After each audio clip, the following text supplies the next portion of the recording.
Bilirsiniz, bazen eybəcərlik adlandırdığımız şey sadece səhv yerde olan güzelliktir. Düşünün, eybəcərlik uygunsuzluktan başka bir şey olmayabilir. Yersiz güzellik, səhv zamanda veya səhv mühitte ortaya çıkan güzellik. Güzellikle eybəcərlik arasındaki xətt. Bu, çok vaxt sadece müşahede ettiğimiz bir şey değil, ağlımızda kurduğumuz bir şeydir.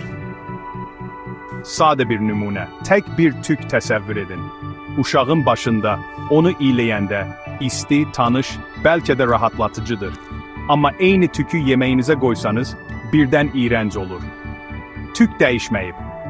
Değişen sadece onun harada olması ve onu necə qəbul etməyinizdir. Bu, neyrobiyolojiyadan gelen bir prinsiptir.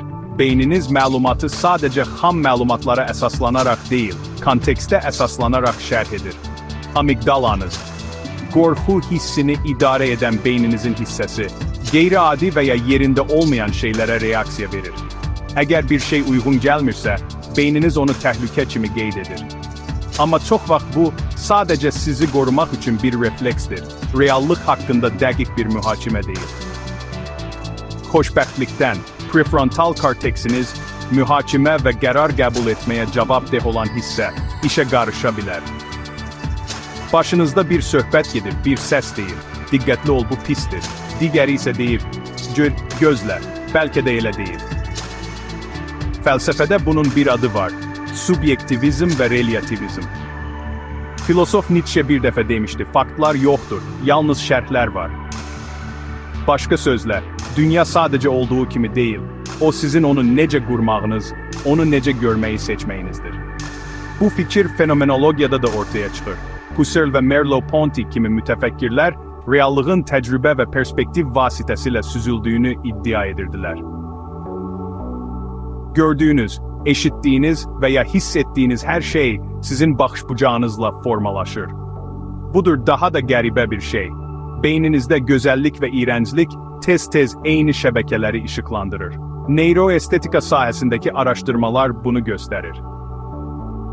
Bir kontekste size güzel görünen eyni şey başka bir kontekste iğrençlik yaratabilir. Bu şeyin özüyle bağlı değil. Beyninizin kurduğu əlaqələr o anda özünüze danıştığınız hikaye ile bağlıdır. Bəs bütün bunlar ne demektir? Eybəcərlik adeten real bir keyfiyet değil. Sadece yerinde olmayan güzellik, tanımadığınız bir naxış, alıştığınız qaydaları pozan bir formadır. Bir şeyi iğrenç, qorxulu veya təhlükəli tapabilirsiniz. Çünkü ona köhnə şablonlarla bakırsınız. Ama perspektiviniz değişende, bütün dünya değişebilir. Sonda, seçim sizindir. Hansı linzanı istifade edeceksiniz? Qədim simvollar, emosiyalar, intuisiyalar vasitəsilə mi göreceksiniz? Yoksa analiz ve soyuq məntiq vasitəsilə mi? Həqiqət budur ki, reallık bu ifratlar arasında bir yerde axır. Gözəlliklə eybəcərlik arasındaki fərq adeten sadece bir perspektiv meselesidir.